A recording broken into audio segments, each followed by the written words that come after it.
Yes, Mataji, I made you the co-host. Okay, thank you. Um, um, so, Hare Krishna, dear devotees, please accept my humble obeisances, our glories to Srila Prabhupada. We will continue with Srimad Bhagavatam, second canto, chapter 7, and the next upcoming verse is number 30. Om Namo Bhagavate Vasudevaya. Om Namo Bhagavate Vasudevaya. Om Namo Bhagavate Vasudevaya. Grinetaya Upabandha Mamushyamata. Shubham Sutasya Natutat Tadamushyamati. Yajrimbatosya Vadane Bhuvanani Gopi. Samvikshya Shankitamana Pratibodhitasit. Srila Prabhupada's translation. When the coward woman, Krishna's foster mother, Yashoda, was trying to tie the hands of her son with ropes, she found the rope to be always insufficient in length. And when she finally gave up, Lord Krishna, by and by, opened his mouth, wherein the mother found all the universes situated. Seeing this, she was doubtful in her mind, but she was convinced in a different manner of the mystic nature of her son. Srila Prabhupada's purport. One day, Lord Krishna, as the naughty child, disturbed his mother Yashoda, and she began to tie up. And she began to tie up the child with ropes just to punish him. But no matter how much rope she used, she found it always insufficient. Thus, she became fatigued, but in the meantime, the Lord opened his mouth, and the affectionate mother saw within the mouth of her son all the universes situated together. The mother was astonished, but out of her deep affection for Krishna, she thought that the Almighty Godhead Narayan had kindly looked after her son just to protect him from all the continuous calamities happening to him. Because of her deep affection for Krishna, she could never think that her very son was Narayan, the personality of Godhead himself. That is the action of Yogamaya, the internal potency of the Supreme Lord, which acts to perfect all the pastimes of the Lord with his different types of devotees. Who could praise such wonders without being God? Om Gyanaatimirandasya Gyananjana Shalakaya Chakshurum Militam Yena Tasmai Shri Gurave Namaha Nama Om Vishnupadaya Krishna Prasthaya Bhutale Srimate Bhaktivedanta Swaminiti Namine Namaste Saraswate Deve Gauravani Pracharine Nirvishesha Shunyavadi Paschatya Deshatarine Jai Shri Krishna Chaitanya Prabhu Nityananda Shri Advaita Gadadhara Shivasadi Gaura Bhakta Vrinda Hare Krishna, Krishna Krishna, Hare Hare, Hare Rama, Rama Rama, Hare Hare. Namo Vishnupadaya Krishna Prasthaya Bhutale Srimate Chandramauli Swaminiti Namine. So, again the verse. When the coward woman, Krishna's foster mother, Yashoda, was trying to tie the hands of her son with ropes, she found the rope to be always insufficient in length. And when she finally gave up, Lord Krishna, by and by, opened his mouth, wherein the mother found all the universes situated. Seeing this, she was doubtful in her mind, but she was convinced in a different manner of the mystic nature of her son. So, I have to tell you, I'm really enthusiastic about today's topic because I would like to speak about the evolution of faith or the development of our faith in our spiritual lives. But before starting, something interesting happened when I was reading this verse, and I thought of sharing this because this verse is very, very nicely illustrating some of our bad habits in reading. So when I first checked out this verse, what should I speak about today? Then, just in a hurried way, I went over the verse and the purport and, just focusing on key words in the verse, like Mother Yashoda, Krishna, child, ropes couldn't tie, and oh yeah, so it will be the Damodar pastime. And later, when I read the whole verse and purport in a more thorough way, then I realized that no, this is something else, because now she's trying to tie the hands, not his belly, to the mortar. And also in the Damodar pastime, in the end, Krishna let him bound to this mortar, but here Mother Yashoda didn't succeed.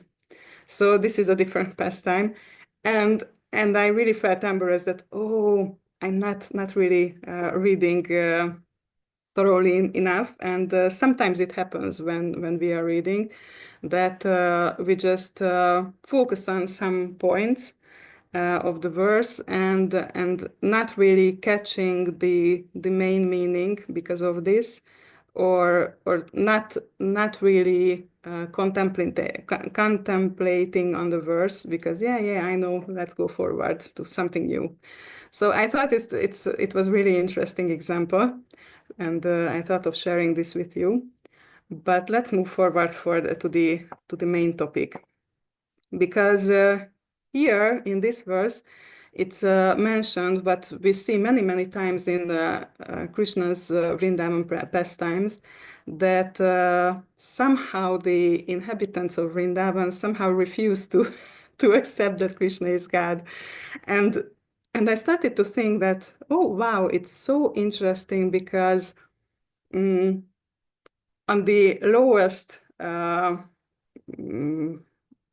part of faith, lowest stage of faith, we see that there are the materialists who refuse to accept that there is God, that Krishna is God, and then gradually faith becomes stronger and stronger, and at some point after Vaikuntha, um, again there comes the highest stage where devotees don't accept that that Krishna is God, and although this not accepting is quite different.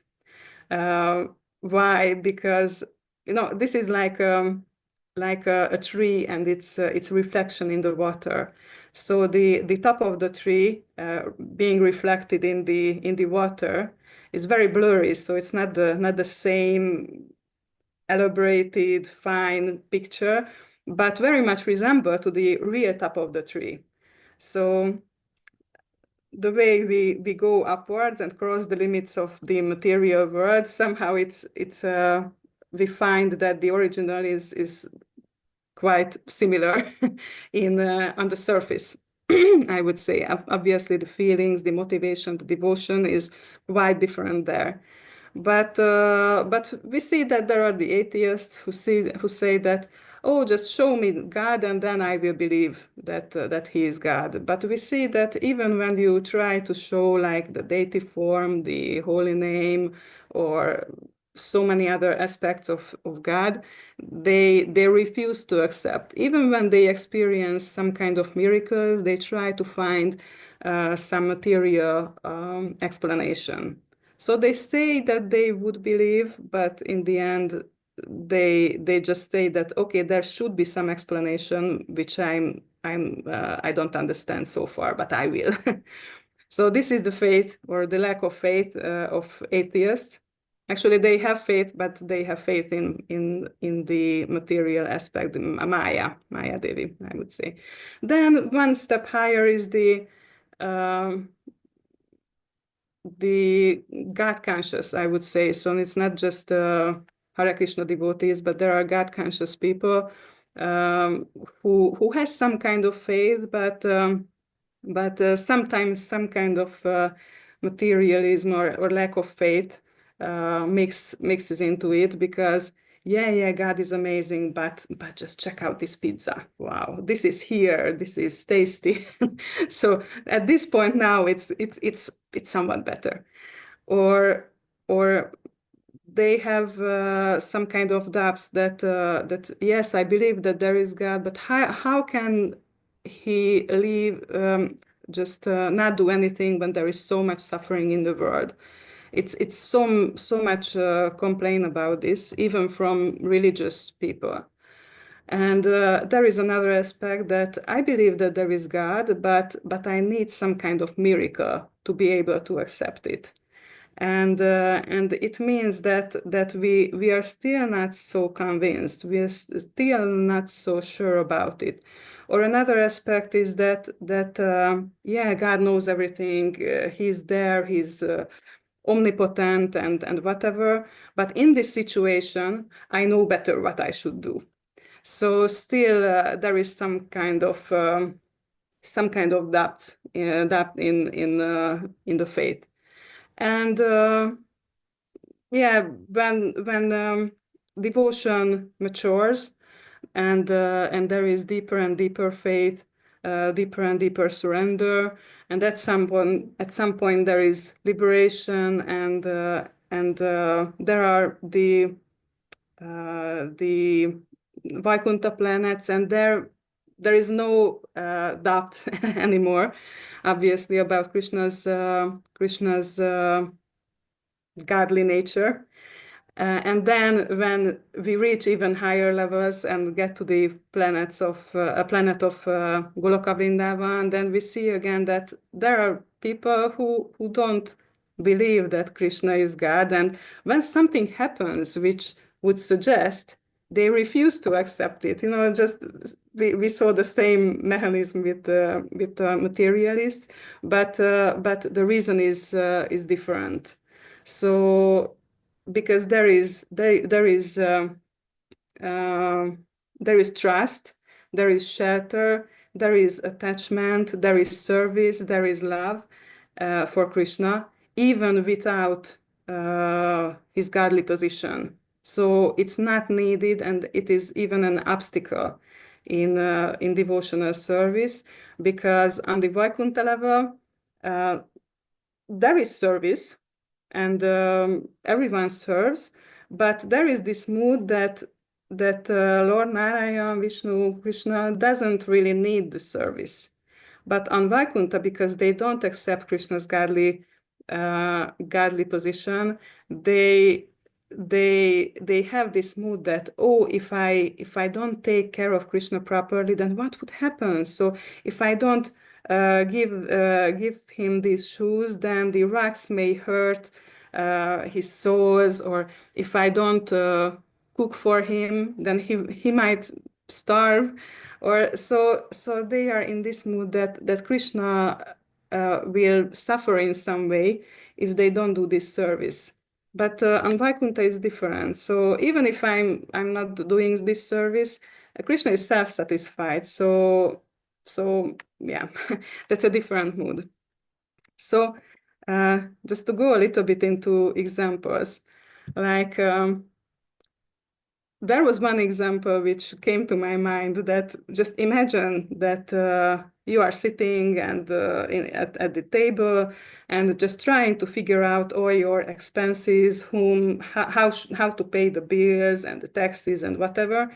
And your small child comes to you, and when you explain what you are doing, then he explains that, Dad or Mom, I don't think you should pay these taxes because just look at healthcare. It's so bad, and I mean, you have to take care of your health anyway and go to a private doctor or whatever. So I think you shouldn't pay your taxes. And then you start to think that, oh yeah, this child is so sweet, speaking so convincingly, and okay, I won't pay my taxes. So this is what happened actually during the pastime of Govardhan Puja. And for us, it's just unimaginable that our child comes to us and tell us not to pay the taxes and pay instead to someone else. And we just follow it. But they had such a strong faith. I don't suggest to follow any of such suggestions in material life, but this was the example that this is what actually happened, because they didn't know about Krishna's godly nature. They just followed the guidance of a small sweet child, and this was one example of their faith. Also, I thought of reading, translating what to say. I'm not so good in this, but there is a nice pastime in Shivanam Swami's Navabraja Mahima, which also illustrates this principle. Guru Maharaj also mentioned it during the disciples retreat this year about the pastime in Hasyavan. And Hasya means laughter, and Van means forest. So this is a forest where a pastime happened with extreme laughing. And I have only the Hungarian version, so I have to translate it, but it goes into such details which I'm not so self-confident to be able to narrate so nicely. So on one occasion in Hasanapura is the town of laughter here. So one occasion in Hasanapura, the Gopals sat down in a big circle under a big tree to have lunch. And meanwhile, they were asking Krishna they were asking Krishna, who seemed to be sitting beside each of them. So it's a little bit similar, like when during the rasa dance, Krishna danced with each gopi. Here, something similar happened with the gopas, that he was standing beside each of them. So they were asking him, "Hey Gopal, tell us the truth. Please don't trick us. How did you kill Putana and Trinavarta when you were only a small baby? And how did you liberate Agasura just after a few years later? Maybe you know some kind of demon killing mantra which you didn't share with us," asked one of the boys. But Krishna just shook her head, and he was smiling. Another was asking saying that no, he's afraid to tell us his mantra. And then third one said that maybe his mouth was full with food, said maybe his power is not from mantras, but from all the amulets which his mother ties on his wrist and on his waist each time. Come on, you can tell us, we won't steal it. And the Gopas very kindly were laughing at Krishna. And he was like drinking these joyful words and friendly laughs through his ears, like it was the sweet, tasty drink of liquid love. So the cowherd boys love Krishna more than themselves. Each word and each movement speaks about their love. And this is totally, there is no envy or any bad intentions in it. They can only love Krishna. And Krishna at some point lifted up his right hand, and with the Jnana Mudra, he caught the attention of the boys. And he said that, "My dear friends, I will tell you my secret. But is your faith strong enough to believe what I say?" And the boys were looking sometimes at each other, sometimes at the sweet smile of Krishna. And Krishna's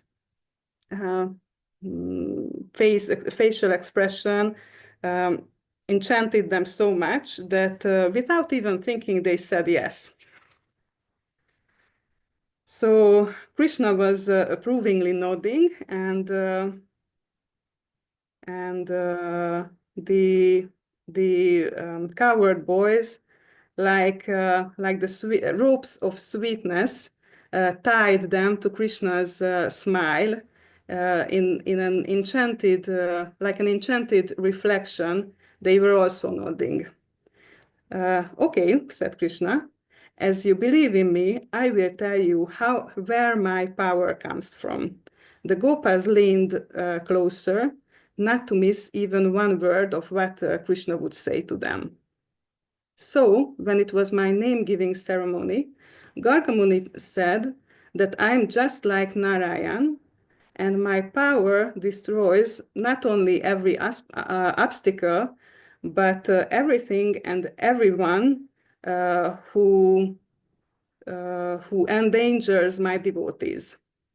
So the Gopas approvingly nodding, and Krishna continued that whatever you see as superhuman activities, it's nothing for me. Killing those demons who were endangering Braja, it was so easy for me, like tying a small calf. My dear friends, please know that although I am a friend of yours, I am the Supreme Personality of Godhead, who can do anything. Nothing is too difficult, and I'm just I'm manifested as a Gopa because of my love for you. So the cowherd boys, after hearing these words of absolute wisdom, said that, "Oh, how wonderful! Krishna is not just the hero of our village, but he's also the supreme Narayan, and he's very clever." And looking at Krishna's sweet face, they were thinking that, oh, how wonderful! He's the Supreme Lord. So sometimes they submerged, sometimes they came to the surface of smiling and laughter, in the waves of smiling and laughter, and they were very proud of their Gopal. So they were just laughing at the unlimited waves of what Krishna showed you. And Krishna was laughing at the unlimited love of the Gopas, which couldn't be, how to say, endangered, even by this knowledge that he is God.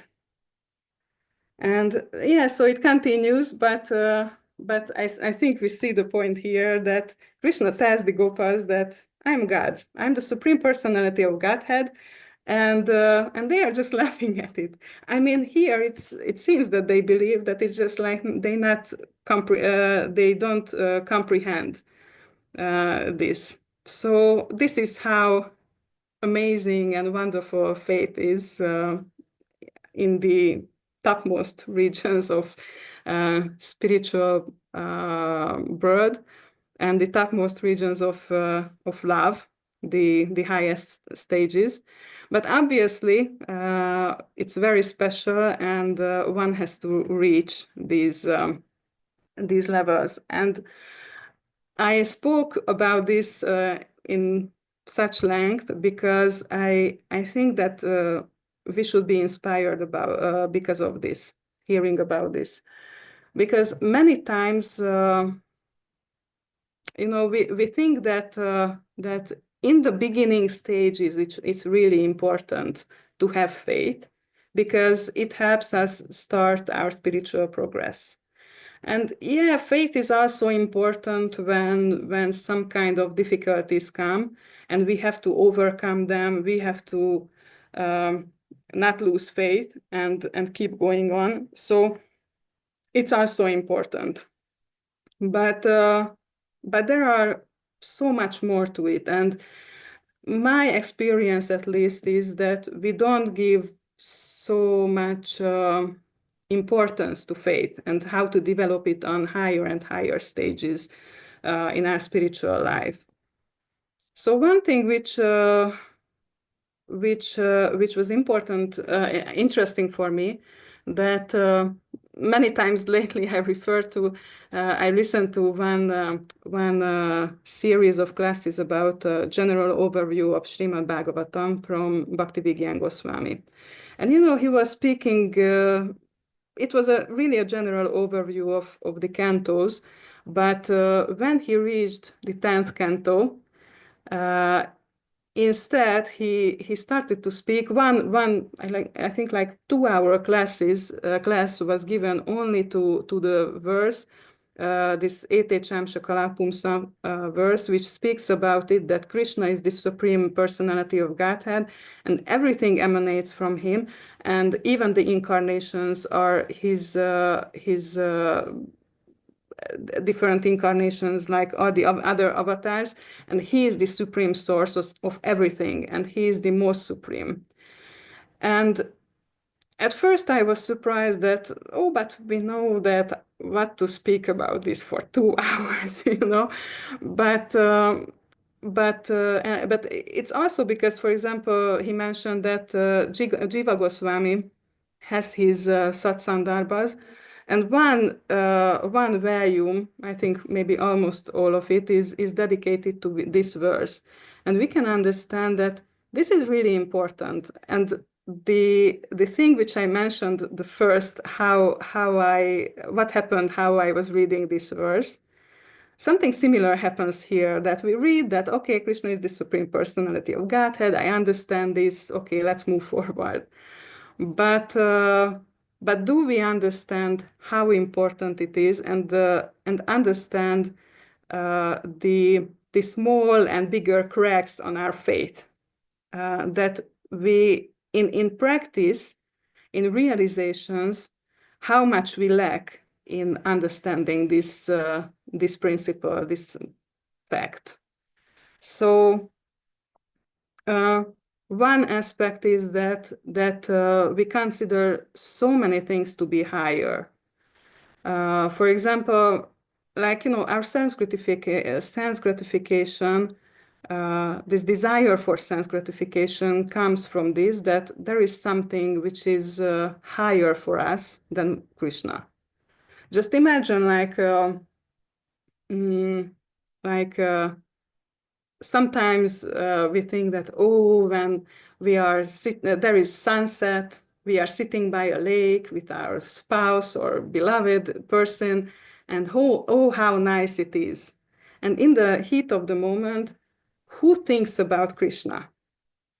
Because this moment is so beautiful, and sometimes we think that this is the utmost happiness. We cannot even imagine something better.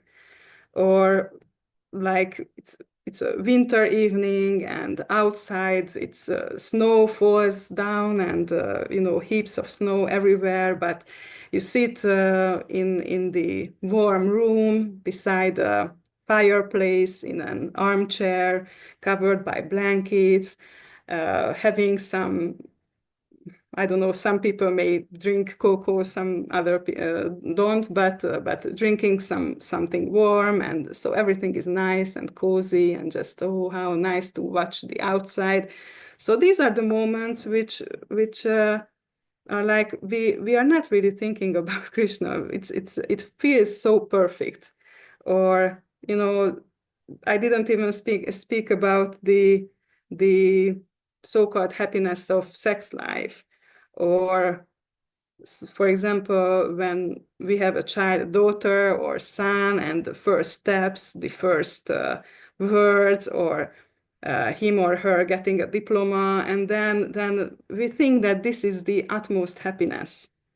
And this we don't compare consciously, but these are which we somehow put high on a higher stage, higher level than Krishna, or getting, being promoted to higher position, or getting greater salaries. So these are the things which really attract us. But if we don't speak about sense gratification, even there are other things like, do I consider my opinion more important than God's opinion? Or do I consider astrology, the position of planets, more important than Krishna? Or do I consider Varnashram system more important than Krishna? Or do I consider demigods. Like even for devotees, for example, Lord Shiva, I've heard about it that there are Matajis who are worshipping Lord Shiva because they want a good husband. So do we consider demigods higher than Krishna? Or do we consider the mode of goodness higher than Krishna, rituals higher than Krishna? So it's really important to honestly look into our hearts and check out what is more important for us than Krishna at this point. Because this is all because our lack of faith. Because we are still not convinced totally 100% that Krishna is the highest. In every aspect, he is the highest happiness. And there was one interesting thing which I've heard that once devotees asked Bhakti Charu Maharaj about if there is pizza in the spiritual world. And I this is, at first it seems such a ridiculous question, you know, but if you examine the motivation for the question, what it means that, oh my God, if there is no pizza in the spiritual world, then if I go back to Godhead, maybe I will lack something because pizza is so good. And if in spiritual world there is no pizza, then it won't be so good there than it is here. And there is this unconscious motivation for this question. So Bhakti Charu Maharaj said that, well, Srila Prabhupada granted that ISKCON is present in the spiritual world, and pizza is clearly a very important part of ISKCON. So therefore, yes, pizza is there in the spiritual world. And he said in a joking way that when chapati gets liberated, it becomes pizza. But the main point here is that we shouldn't think that there would be anything valuable in this world which is not there in the spiritual world in a much more pure, much more perfect state. So another point that so far we spoke about sense gratification, but another point is when difficulties come. So many times I hear devotees speak about how long this period of Saturn, this, I think it's called sadhasati, lasts in their life, and why we are so concerned about it. Because we think that, okay, now it's so terrible here in the material world, but if I just keep going on and somehow manage to get to the end of this sadhasati period, then it will be good again. So this is the mentality behind it, that again, I will have some time when I can have some enjoyment in the material world. And I thought of sharing some personal example because lately I started to think, oh, this might be my Saturn period, because somehow for quite some time everything is so difficult. And yeah, so I have some health issues now, and one part of it was that my feet have problems, and somehow it doesn't improve with any kind of endeavors. Then some teeth problems came and whatever, and these health issues, in my age at least, start to be problems which are not dissolvable problems. Like it won't be just temporary, but I have to bear the consequences till the end of this life. And you know, it's very interesting because if I look back of my lifestyle, then it's very obvious what kind of things led here. And it very nicely shows how karma works, because I have some kind of suffering now, feet problems, teeth problems, whatever.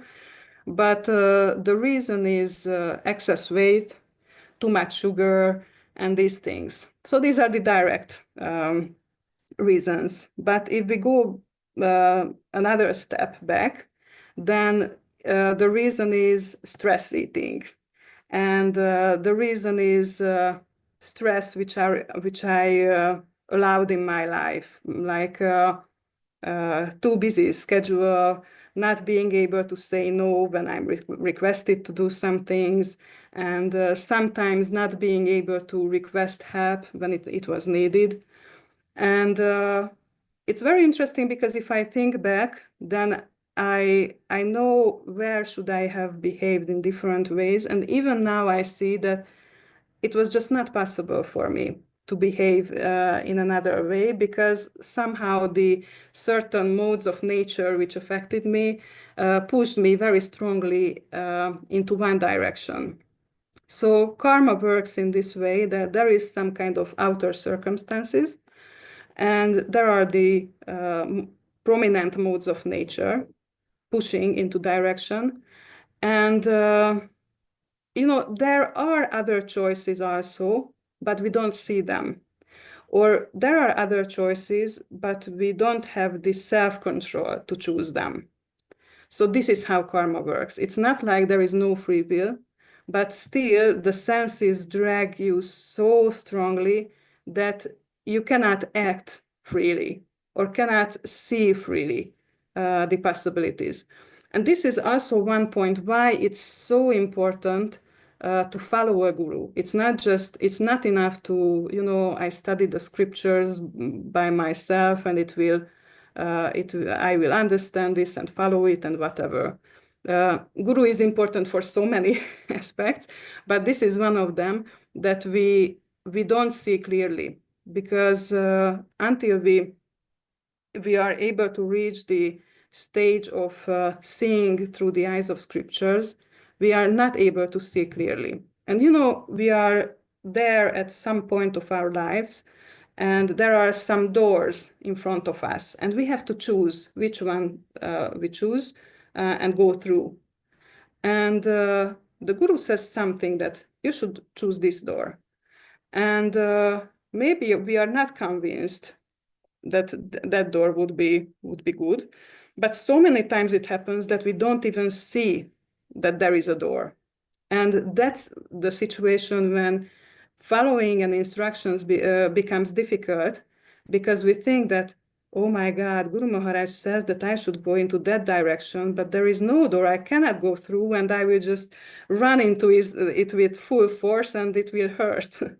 But he see, because even if he points out, sometimes we see that, oh yeah, there is a door. It seems a bit tough, but I will try. But sometimes even then, it's still a blind spot, and we have to follow by faith.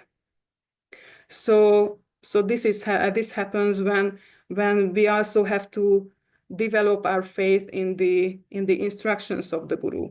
And this is a process, obviously. It's not like someone meets a guru and immediately is able to surrender. There are such cases, obviously, but that's really rare. So this is also a relationship, and trust and faith has to be developed. So yeah, I have to choose now because there are so many things which I plan to speak. But I thought of sharing another example here because many times it's not obvious what is real shelter, like the guru's shelter. And there was one very nice example which I experienced last year. So Guru Maharaj was in Budapest temple for a Holy Name festival. And it was just a short one weekend stay, but one day, while managing lunch prasadam for him, it was a very, very, very difficult half day, and with quite some conflicts also. So when after he didn't do anything, so the situation was totally separate from him, but the service somehow was not easy. And the point is that after everything became calm and I sat down to take prasadam myself too, I was totally destroyed. I was like, crying and whatever. So it wasn't easy. And, I mentioned that one of the possible solutions of in difficult situation is stress eating. So I thought, okay, prasadam, it will be a nice and enjoyable time. But I got some of the leftover mahaprasadam, and I don't like this asparagus, and there was a huge pile of asparagus there, and I was, I was crying because of the situation was difficult, and now I was crying also because I have to eat all this asparagus. And then one of my mentees came, and if you if there is someone you don't want to see you in such situation, such state, is your mentees. And she was a very young devotee and started to say things how I should think in this situation.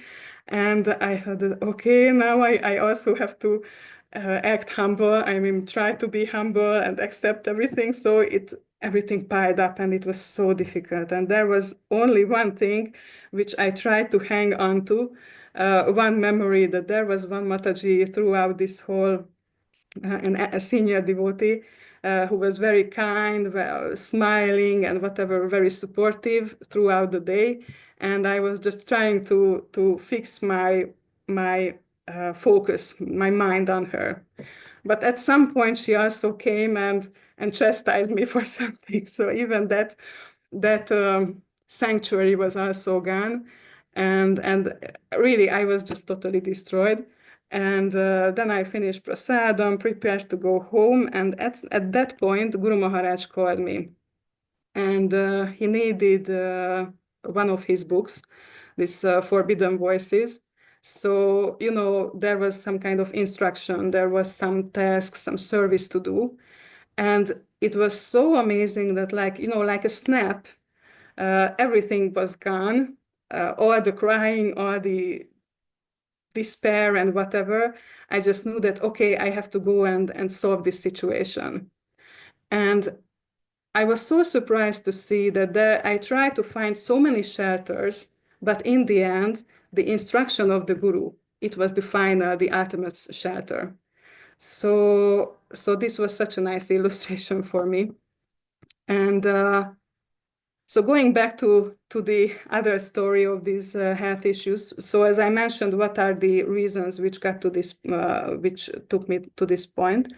But the interesting part is always the present. So what to do about this situation? Because tolerating suffering is not easy. It's never easy, and this is the situation when generally doubts arise in the heart. And it's transcendental knowledge works a little bit similar, like these dairy products. So we get the thick, creamy milk of transcendental knowledge. So we get it by hearing. And when we try to understand it, we take the cream, the essence, so this is like understood theoretical knowledge, like gyan is the cream on the milk. But what happens? Cream is not enough here, because you know that the goal is that at the moment of death, we should be able to focus on Krishna. And at that point, theoretical knowledge is something which we can use with our intelligence. But at the time of death, intelligence doesn't work anymore, at least not really not really effectively. Even if you think about it, that when we are tired, when we are in stress, we are frightened, our intelligence doesn't really work the same way when we are peaceful. So intelligence has its limitations. The goal is to absorb this knowledge deeper, which means that the mind in itself will accept and reject based on this knowledge. And this is Vigyan, this is experience knowledge. And the way we get experience knowledge, the way we get Vigyan, can be many ways, but many times it's through churning the cream of theoretical knowledge, And churning is always very, very hard work, very tiring, you know, all the sweats. We don't know it because we don't have to do it, but that it's hard work.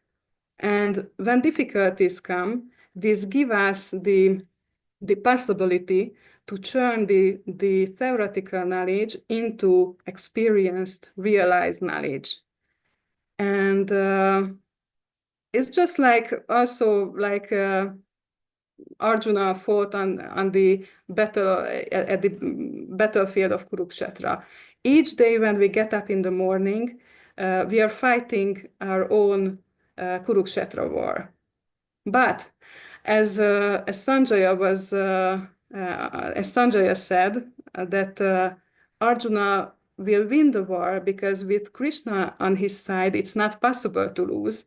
If we are seeing Krishna at our sides, if we experience and we are in the presence of Krishna, then there is no defeat. So maybe there are some maybe sometimes we get tired. Maybe sometimes we feel defeated because certain situations happen which we later regret.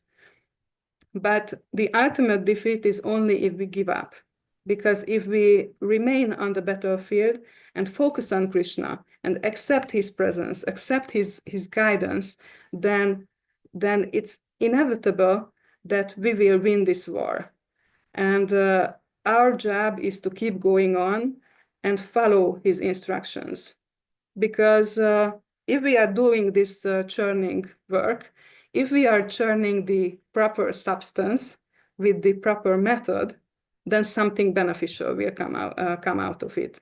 If we are churning cream, then the result will be ghee. If demigods and demons were churning the milk ocean, then nectar came. If we are churning our transcendental knowledge and in the facilities of our difficulties, then mercy will come, realizations will come, faith will come. So all these things can come, and we have to focus on that. Okay, there are these difficulties, but even though these are here, Krishna is standing by my side. And in a very practical way, it's not like some esoteric type of Krishna is flying around us in the ether, but he very practically supports us with knowledge, with association, with arrangements, so many things. But we have to notice and not put our faith into Maya Devi, because faith is there. So it's not like someone doesn't have any faith. Faith is always there. It's just, who do you put this faith into? Do you have faith in God, or do you have faith in yourself? Do you have faith in your family, or do you have faith in friends? Do you have faith that alcohol will rescue you from your suffering? So there is faith, always there is faith. But the question is whom we put this faith into. And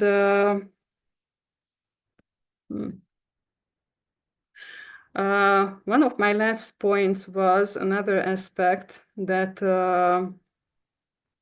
sometimes in our spiritual practices, it happens that we follow Krishna, but we still have some tinge of faith in Maya Devi, and we try to mix Maya Devi into Krishna, like trying to mix something material into our devotional service. And this very much shows how faith and devotional services are connected. Lately, I read in Jaiva Dharma a very nice description about, it wasn't called mixed devotional service, but as I understood, it is about it. So Bhaktivinoda Thakur wrote about there are the eternal pious activities, and the temporary pious activities.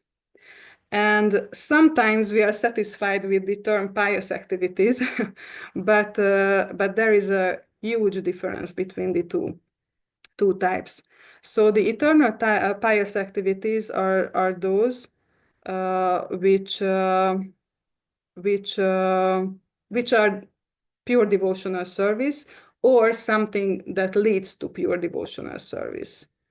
And temporary pious activities are like karma kanda activities, etc.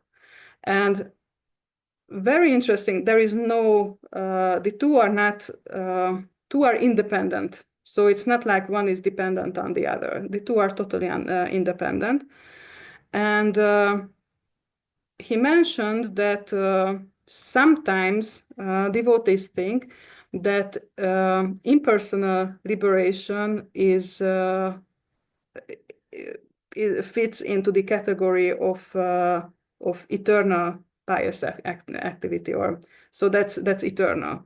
But he said that those who think like this, they don't understand the nature of liberation, because liberation means that the spirit soul gets liberated from the illusion of the material world and from the illusion of his false identity. So just throws off these shackles of matter. But this is a moment, as he said, and as this is a moment, this in itself it's not eternal. And sometimes it happens that there is devotional service before liberation, but if it stops, then this is not eternal, because eternal, whatever is eternal, it means that there is devotional service before, during, and after liberation. And I think it's a bit too philosophic now, but I try to make it more practical, that what happens here is that when we mix something material into our devotional service, it means that it's conditioned. So it means that, oh yeah, I like to go and participate to kirtans, but only if I can play on the mridanga. Or I like to go to the pujari, but only if I get some mahaprasadam, and etc. So I like to do some service, but only if I can do such and such, or if I can be the temple president, or something is there which is a condition. And it means that if there is a condition, then this is not eternal. This is temporary because it depends on the condition. And it means that we have bigger faith in the condition than in the nature of the devotional service, in the glory and in the benefits, in the joy of devotional service, pure devotional service. It means that it becomes temporary. And whatever is temporary is, so with temporary things and activities, we won't be able to go back to Godhead, because we cannot cross the borders of spiritual world with something temporary. And this is why it's so important to just to develop full faith in Krishna, and not leave even a tinge of doubt, even a tinge of faith in something material. That I love Krishna, I dedicate myself to Krishna, but from the material world, I also would like this and this and this. Maybe it's so subtle that my opinion is so important, that because devotees think any other way than me, then I just go separately and do my things. It can be so subtle. But if there is something else than the desire to serve Krishna, then it will keep us back. So I try to go through some stages and what are the difficulties, but my main point here was that faith is not something which is only there at the beginning stages. We should always be well aware how strong our faith is, and try to strengthen it. try to nourish it to become even more and more mature faith. And that will help us back to Krishna, to develop also love for him. These things are connected, but I think we are at the time limit of the class. But don't just be satisfied in belief in Krishna's existence. It should lead to belief and faith in what Krishna's role should be in our life and how Krishna should change our lives. And that is another level of faith, a higher level of faith. And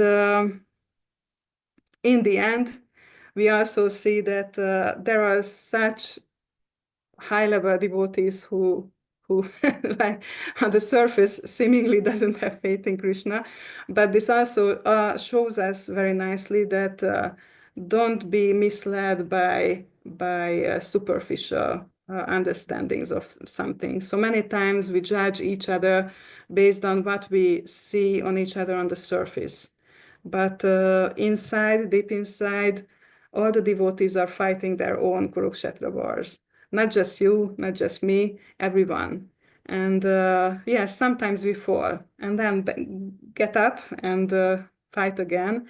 So just to try to see each other in a different light, that whatever we see on the surface, maybe there is some deeper meaning to it. Okay, thank you so much for your patience. And we can stop here and open up for discussion. If you have some realizations or questions, corrections, please ask or add, say.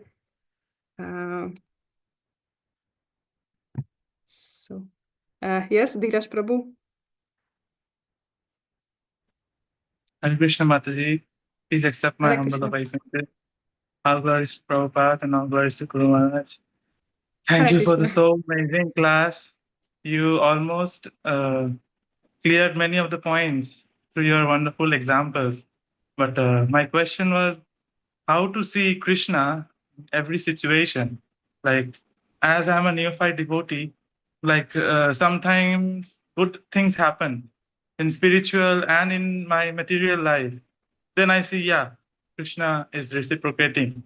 When something bad happens, even through scriptures and through many examples, instruction, we know that, yeah, that situation was not good for me.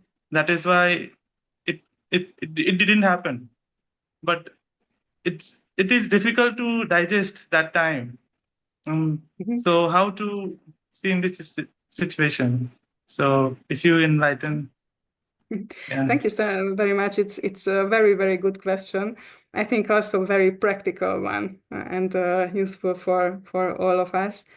One thing is that my experience that this needs practice. So it's not something that, okay, I just tell you some trick now, and from this afternoon, your life changes and see Krishna around you, because this is something which really need to practice.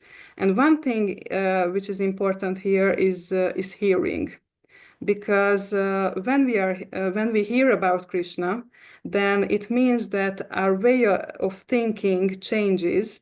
That whatever you hear, that will be your meditation. So that will come up in certain situations. And the more you hear about Krishna, the more he can be present in your thoughts in different situations. That's one aspect. Oh yeah, I remember once I've heard it was some class from Chaitanya Charan Prabhu, and he mentioned that it when we are hearing, it works in a way that first we hear, then we start to contemplate, and then we understand and act according to those things. But the problem is that when we are not hearing transcendental topics, we are hearing material topics. And the problem is that this works just the same way. So if, for example, we are watching movies, then it means that, okay, if I'm watching this, then I will contemplate on them.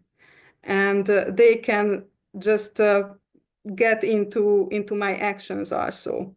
And his point was that obviously, if someone watches an action movie, for example, it doesn't mean that the next day he or she will go out on the street with a big gun in the hand and start to kill people.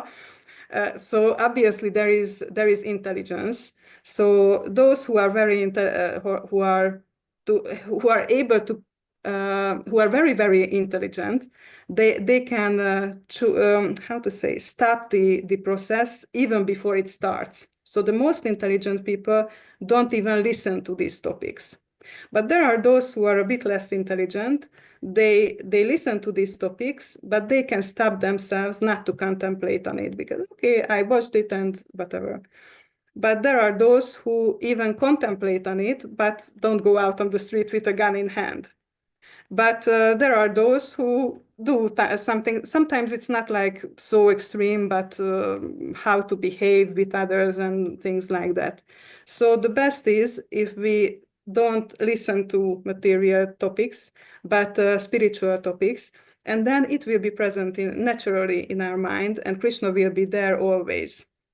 But our mind and our false ego is still there, so that can be a problem. And it can be very useful if in such situations we turn to senior devotees for guidance. Sometimes it's not possible because, you have to react in a fast way and you don't have the time for that. But sometimes you have. And my experience is that devotees don't utilize this possibility as much as they could. Because many times, for example, we have mentors, we have counselors, and how much, when we have some kind of problem, how many times we turn to them? So many times, oh, okay, I will solve it my way. But many times, even if I solve it my way, they could enlighten the situation in a different way, and we could see different aspects to it. So one example, I've heard it, one disciple of Shivanand Maharaj told me that once somehow it came up that she had some kind of difficulty, but oh, Guru Maharaj, I didn't want to trouble you. So she didn't share this difficulty, and she was chastised very heavily because Shivanand Maharaj said that it is my service to Srila Prabhupada that I guide you and I support you in your spiritual development. And you keep me from being able to properly do this service because you don't even let me know when you have difficulties. So it's such a strong point that it's, yes, we have to be independent in some way because, as I mentioned, at the time of death, we will be alone. So it's not like we can turn for advice to anyone, but also whenever we have support, why not turn to others? And that's also a very important thing. And I was thinking about. And yeah, basically, this is just a process. We have to be patient with ourselves because it's a gradual process. And due course of time, when we learn how to see everything around us through the eyes of the scriptures, then we can see Krishna's arrangement everywhere around us. And one thing, for example, that due course of time, you will have different experiences about it. And when you can go back to previous experiences that, yeah, at that time and that another time, Krishna also protected me and he was there with me, then during the upcoming times, you can also, these previous situations will fuel your faith in the future. Yeah, so I think this is what I can come up with now so far. Yeah, thank you so much, Mataji. Your examples were wonderful, and it helped me. And you said that to reach senior devotees, so sometime mentor and Guru Maharaj aren't available. So friends, senior, like our God family, friends or devotees around us, we can reach them too. Yes, of course. One very important thing is that sometimes when we are frustrated and turn to a friend, and if the friend is not so mature, maybe just imagine one situation: you have a conflict with another devotee, and turn to a friend and narrate the whole situation, and your friend starts to say, "Yeah, how could he do that? Such a pretender devotee!" And in the name of friendship, we start to criticize devotees. So that's something which we should avoid. But there are intelligent friends, and I mean this shows that we should pick our associations wisely, obviously. But sometimes, even from a junior devotee can come something useful, beneficial. Maybe just when we are totally under the impression and the pressure of the false ego, and just give something which reminds us that, oh yeah, okay, I should consider some other points too. So humility is a very much a key point here, because whenever someone is humble, it means that he or she is able to accept guidance from everyone and everything around us. Obviously, there should be some wisdom to filter, because materialists' suggestions may not be so beneficial, but from devotees, and there are the different gurus, even from nature can come something. So just be open, and as the false ego is purified, it will be easier and easier. Yeah. Thank you so much. It clarifies, Mataji. Hare Krishna. Thank you so much for your question. It was really a nice question, and it's always I like questions, because other devotees have different angles, and sometimes it starts off a new way of thinking, and which I haven't thought previously, and it's really nice. I can also learn by being asked questions. So thank you so much. Your examples are very practical, and it very helps me. Mataji, whenever situation comes, I really hear your classes, and really it helps me. Your examples are really practical, and it really helps me. Thank you. Hare Krishna. Oh, thank you so much for the encouragement. Thank you. Hare Krishna. Hare Krishna. So, dear devotees, is there any more question? No question, but thank you. Comment.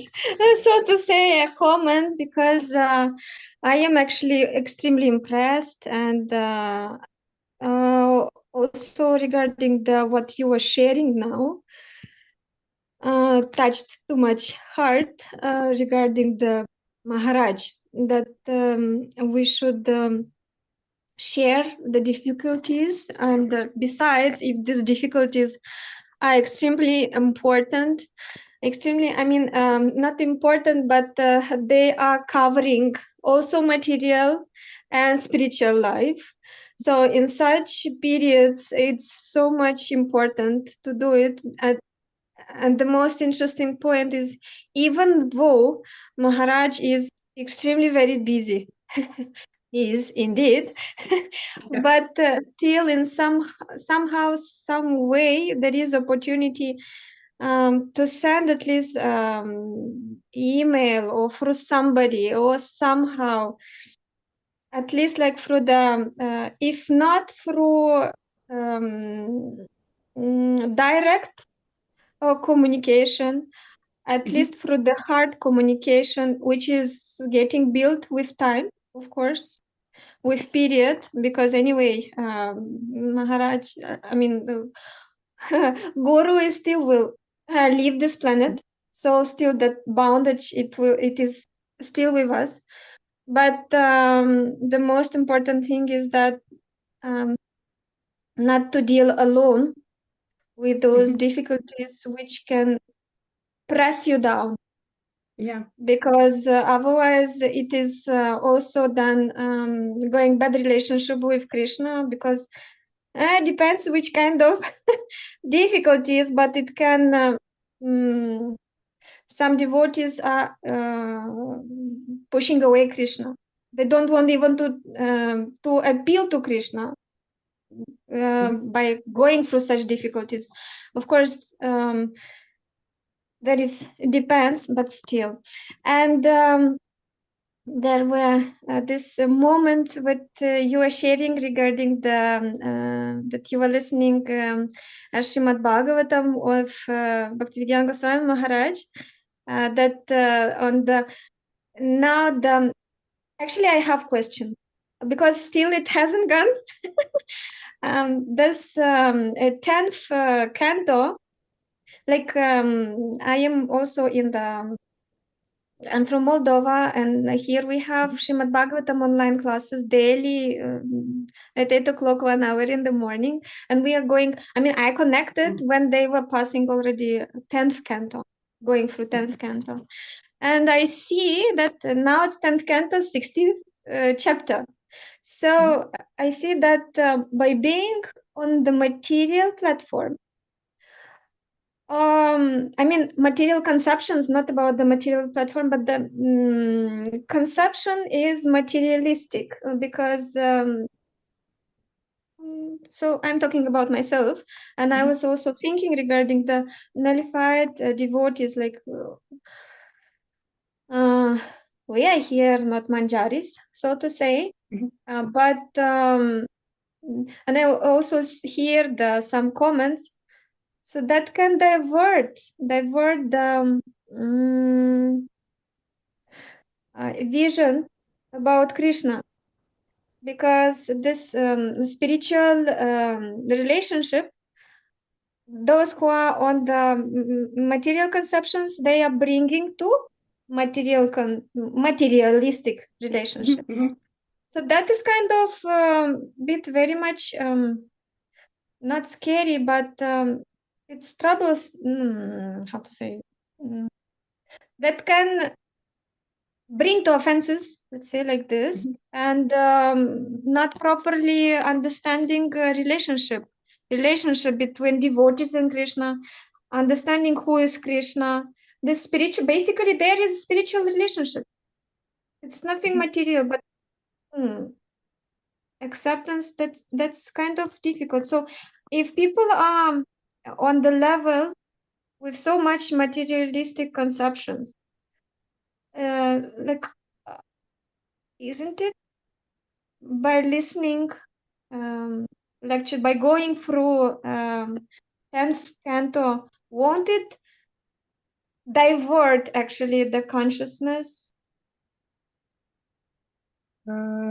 Okay, if I understand your question correctly, so you say that in Moldova you have online Srimad Bhagavatam classes, and the verses are from the 10th canto.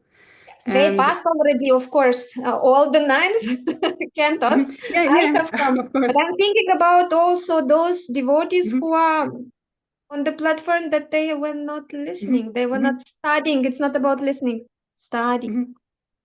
Oh, okay. So as I understand that there are very young devotees also joining these classes, and if it can be a problem for them.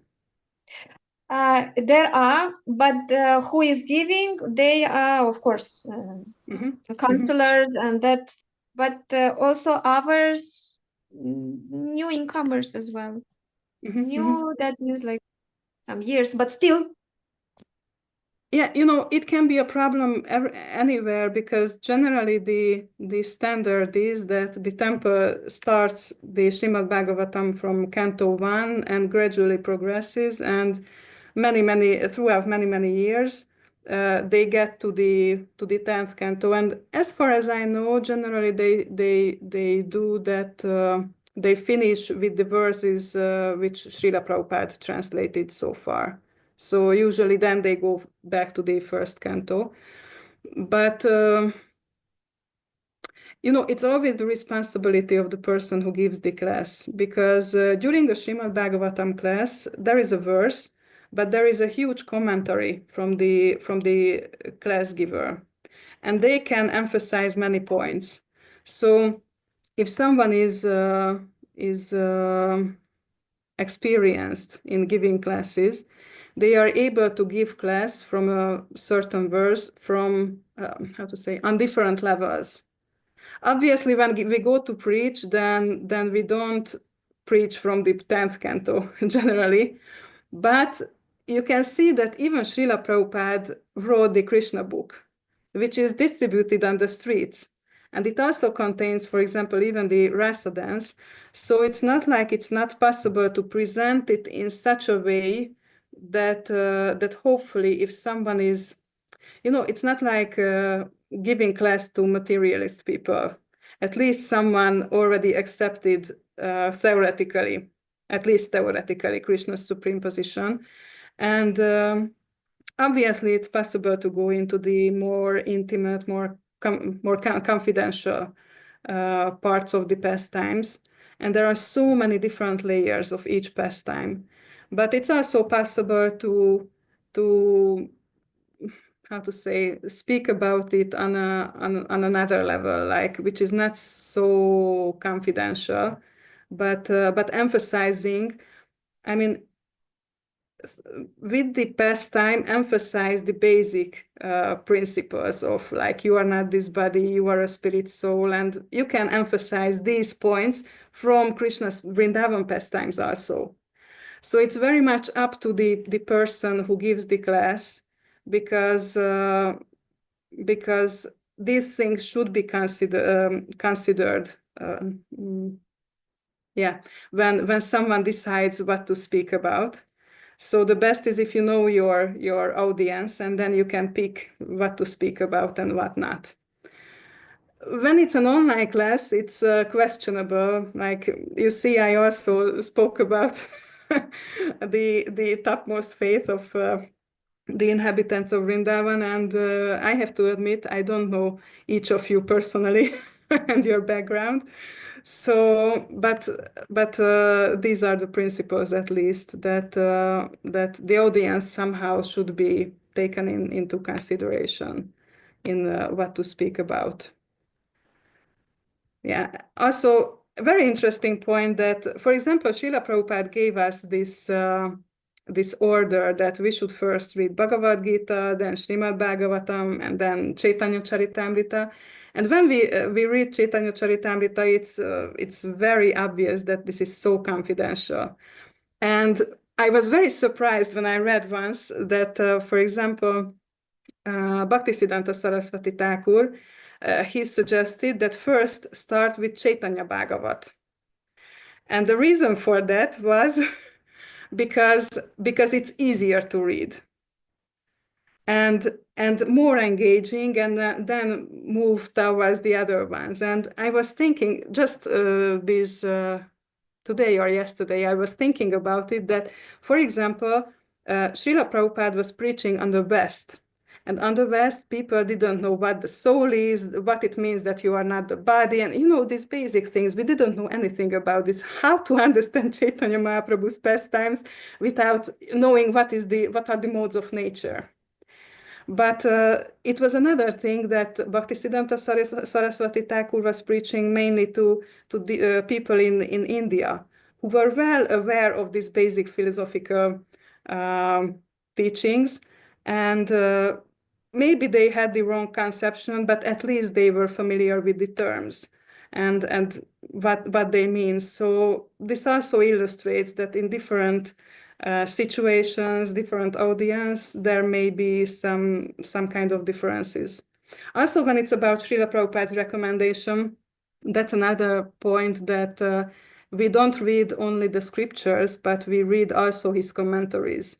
And if we compare his commentaries in Bhagavad Gita and in Srimad Bhagavatam and in Chaitanya Charitamrita, we can see that the commentaries in Chaitanya Charitamritas are much more philosophical, much more confidential.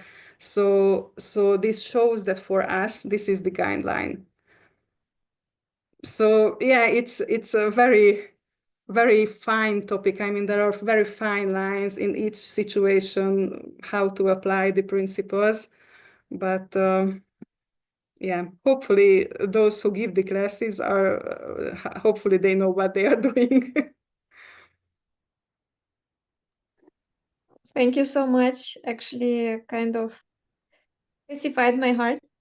The yeah, audience is interesting. Those who are giving, they are giving based on the lectures of already more elevated devotees who are giving online. So we are just taking that lecture and yeah, telling.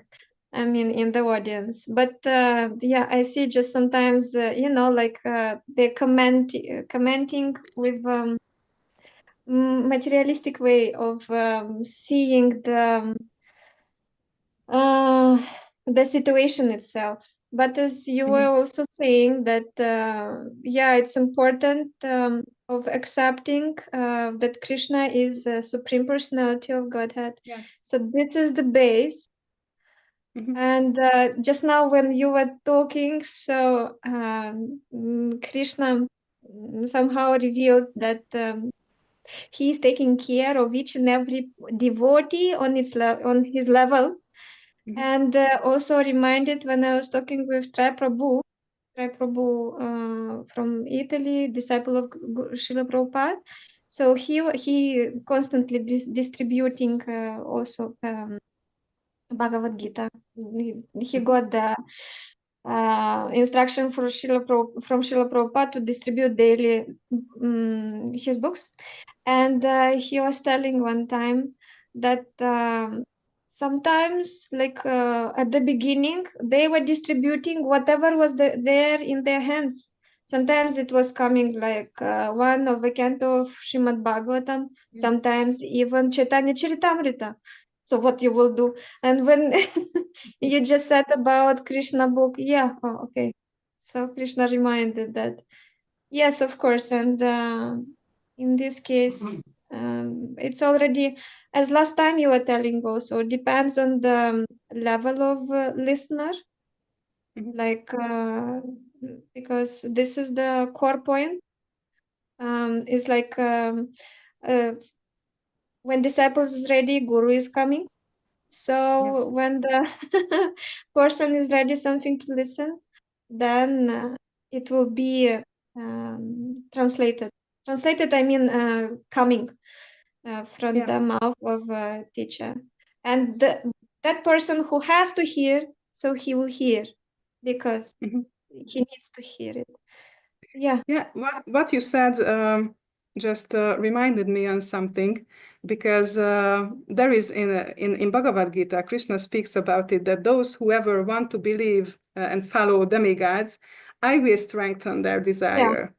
And Of you know, faith. it's really interesting, because if someone has faith and something causes some doubt, the natural reaction is that, okay, I want to clarify this doubt. So they will ask for guidance. But if someone is originally in a mood, like a challenging mood, then it means that, oh, okay, so if someone was feeding these doubts, then they are happy with this, that, okay, so I was right, and then they don't turn to others for clarification. And I mean, it's not like we just brush aside the responsibility. That obviously we have to be careful what we say to others, but this is also there, that even with the best intention, if there is some kind of inclination of each people, and Krishna gives the free will. I remember that in Hungary once, there is the preaching department, and there was one young girl who went regularly to the programs. And later on, I heard that she already had some kind of doubts, but she was, following the guidance and heard about these topics. But because she had these doubts, she started to search on the internet. And you can find so many things on the internet. And at that time, actually, there was one person who was who was previously a devotee, and probably he says that he's still a devotee, but anyway, so he was very challenging against the ISKCON in Hungary, and this girl found his page, and then she really decided that, okay, I want to stop this. I don't want to be part of this. This is a sect and whatever. And later on, one senior devotee from the preaching department sat down with her and tried to, discuss it, what was the problem, and if he could help her. And but at that point, it was too far off that the girl didn't accept anything. But the very heart-touching part of this story was when the senior devotee told her that, the most hurtful part of this whole story is that you didn't have the trust in me after all we've been together, the trust that you reveal your heart to me and ask these things. You just believed whatever one stranger on the internet wrote about us. And this is so interesting, that there should have been such trust in after that relationship, preacher and his mentee. But even then, this girl decided to believe a total stranger. So what to do then? So when someone has some decision already in the heart, then what can a devotee do? Pray to Krishna. Yeah, true. Pray to Krishna. I had the same question yesterday to Krishna because because actually there is one lady. She was 7 or 9 years was keeping 4 regulative principles and was also like not chanting, but at least was keeping regulative principles for 9 years. It's so much, even for devotees, so much hard without chanting. What is this kind of personality? Oi, Hare Krishna. The most painful point was last year when I was discussing. She started to listen.